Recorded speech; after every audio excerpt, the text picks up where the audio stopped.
De la métropole, monsieur le maire du 5e arrondissement, mesdames et messieurs les élus, mesdames et messieurs, je voudrais dire d'abord que c'est un honneur pour moi de représenter ici monsieur le préfet, et je voudrais vous dire l'importance que revêt pour l'État cette notion de cohésion sociale, qui est la seule qui peut permettre à une société de durer sans heurts, sans révolution, sans guerre civile.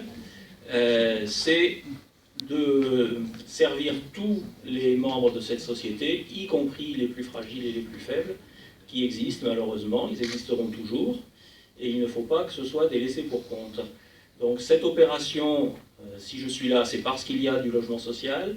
Ce logement social n'existerait pas s'il n'y avait pas une volonté collective de le réussir. Cette volonté, elle commence évidemment avec une volonté politique, et je voudrais ici saluer les élus de la métropole et de la ville qui défendent l'existence du logement social et qui défendent son développement, et ils ont bien raison de le faire. L'État pilote en théorie cette activité. Il se trouve que sur la métropole, l'État a délégué cette compétence. Le mot est un petit peu technocratique. En termes vulgaires, on pourrait dire que l'État a donné les clés du camion à la métropole. Mais l'État travaille avec la métropole sur cette question, avec un niveau de confiance réciproque qui est probablement unique en France, et je tenais à le souligner ici. Au-delà de cette volonté politique de faire, évidemment, il y a quelques moyens, des subventions qui ont été apportées, une partie par l'État, une partie par la métropole, une partie par la ville de Lyon, à des niveaux qui sont évidemment élevés pour le citoyen moyen. Disons qu'on a donné en subvention le prix d'une voiture neuve sur chaque logement qui a été construit ici. Évidemment, ce n'est pas ça qui fait le prix du logement.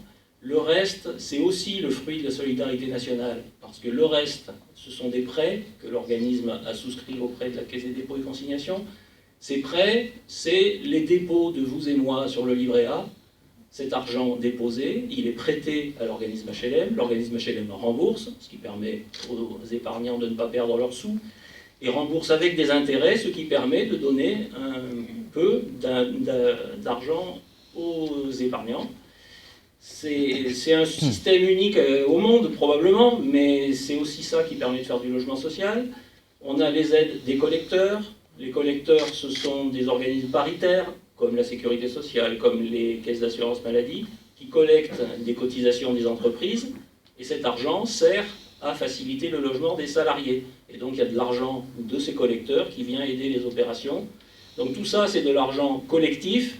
J'allais oublier, mais c'est important, les fonds propres de l'organisme. Un organisme HLM, ce n'est pas une société qui fait des bénéfices, qui délivre des dividendes, qui verse des golden parachutes à ses salariés.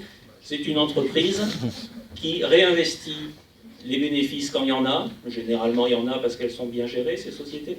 Et ces bénéfices réintégrés, ça s'appelle des fonds propres. Et donc c'est tout ça qui constitue le financement de l'opération.